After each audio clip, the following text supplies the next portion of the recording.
불가사리 12월 18일 tvN과 넷플릭스에 공개되었습니다. 2021년은 한국의 해라는 말이 나올 만큼 오징어 게임, 지옥 등 한국의 콘텐츠 열풍이 전 세계를 휩쓸고 있는데요. 해외에서 한국의 문화를 넘어 이제는 한국의 설화까지 찾아보고 있습니다. 해외에서 많은 인기를 끌은 한국의 설화 기반 드라마들을 자세히 알아보겠습니다. 불가사리는 죽일 수도 죽을 수도 없는 남자와 600년 동안 환생을 반복하는 남자 사이에 벌어지는 이야기를 그린 드라마입니다. 이 드라마는 시작 전부터 같은 작가의 작품 도깨비와 많이 비교되었었는데요. 하지만 1화가 공개되고 난 후 그 평가는 뒤집혔습니다. 미국의 대형 경제지 포브스에서는 이 드라마를 긴장감 넘치고 아름다운 연출이 있다라고 평가했는데요.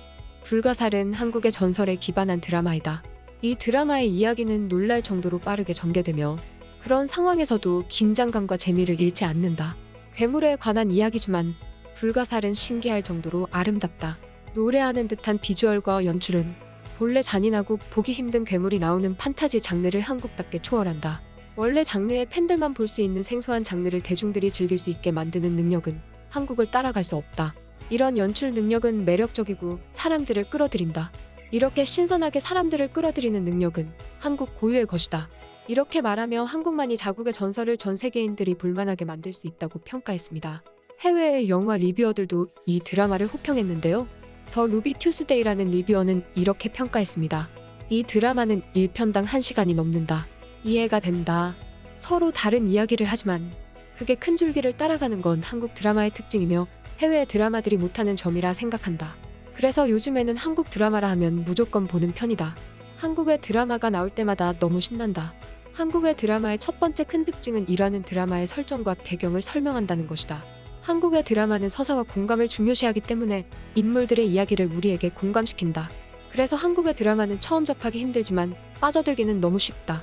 그게 한국의 성공 요인이라고 생각한다. 그리고 설명이 끝나면 전개 속도가 빨라진다.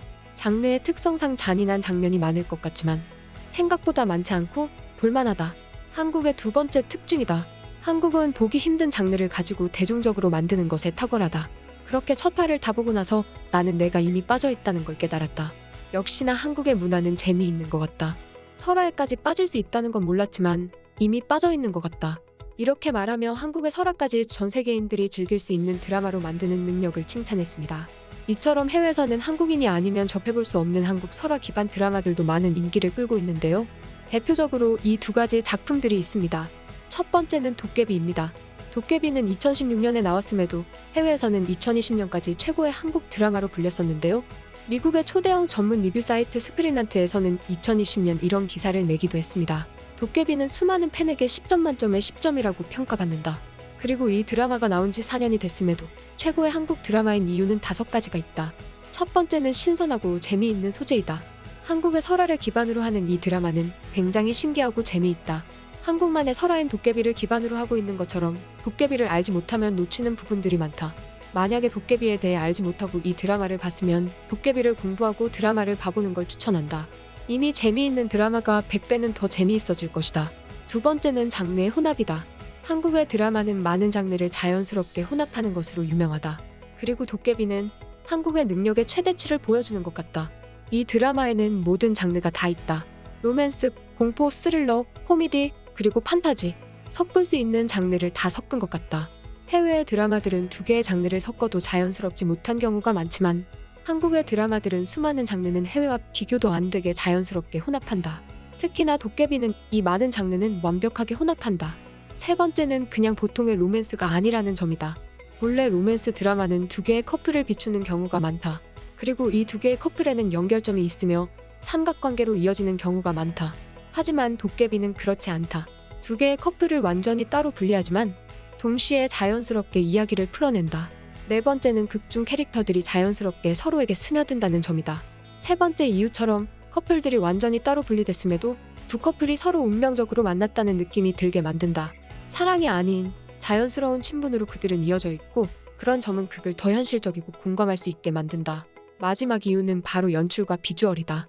도깨비의 연출력과 비주얼은 당연히 배우들에게서 오는 것도 있지만 장면 하나하나가 광고를 생각나게 할 정도로 아름답게 배정되어 있다. 거의 영화같이 완벽한 화면으로 우리들을 이 드라마에 끌어들인다. 이렇게 말하며 도깨비가 명작인 이유는 5가지가 있다고 평가합니다.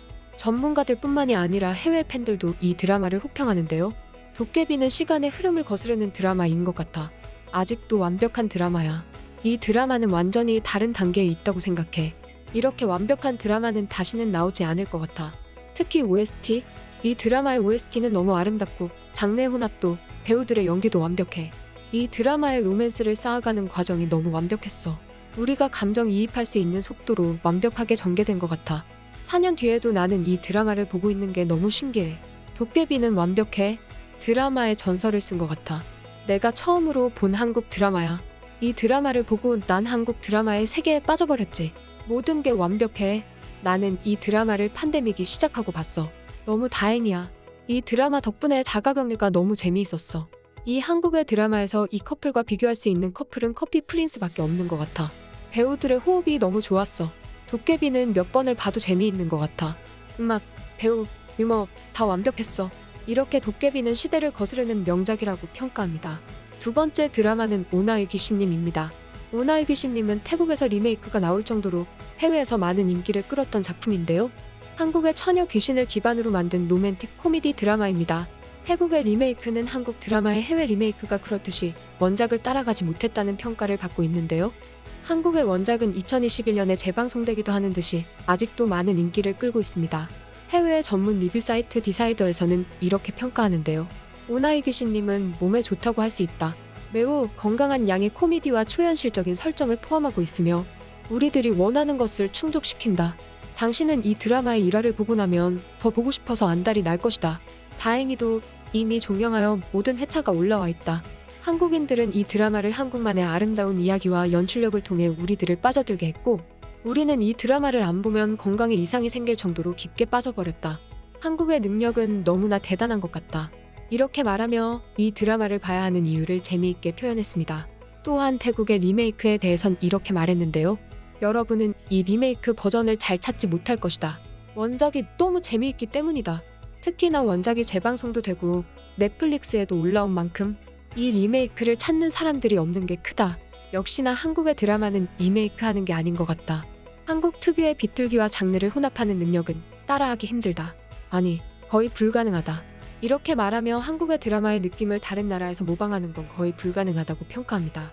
영국의 초대형 언론사 BBC에서도 이 드라마가 오징어 게임이 세계를 제패하는 데 도왔던 초석 중 하나라고 평가했는데요. 한국의 드라마는 10년, 15년 전부터 차근차근 우리에게 도달했다. 미국에서는 오징어 게임이 처음인 것처럼 보이지만 넷플릭스 같은 혁신가들은 한국 드라마의 힘을 알고 있었다. 기생충, 부산행 등 영화 시장도 한국어라는 언어의 장벽을 허물어 주었지만 전 세계적으로 많은 인기를 끈 다수의 드라마는 차근차근 한글이라는 언어의 매력을 보여줬다. 그리고 한국의 성공 요인은 신선한 소재에만 있는 게 아니다. 해외에서 한국의 작품을 리메이크할 때마다 실패하는 건 다 이유가 있다. 오나이 귀신님을 예로 들면 태국의 동명 리메이크 드라마는 원작의 모든 요소가 있다. 똑같은 이야기와 비슷한 캐릭터들을 가지고도 성공하지 못하는 이유는 한국의 연출력과 배우들에게 있다. 한국의 연출력은 각본을 자연스럽게 만들고 배우들의 연기는 우리가 비현실적인 설정을 현실적으로 만든다. 특히 이 드라마는 우리에게 잘 알려지지 않은 소재를 가지고 우리를 설득시킨다. 만약에 오징어 게임을 보고 다른 장르의 한국 드라마를 보고 싶다면 우리는 오나이 귀신님을 로맨틱 섹시 코미디의 대표로 소개하고 싶다. 이렇게 평가하며 오나이 귀신님을 오징어 게임 다음으로 추천하기도 했습니다. 지금까지 한국의 설화를 기반으로 한 드라마 불가살과 해외에서 인기 있는 드라마들을 극적여본 극적임이었습니다.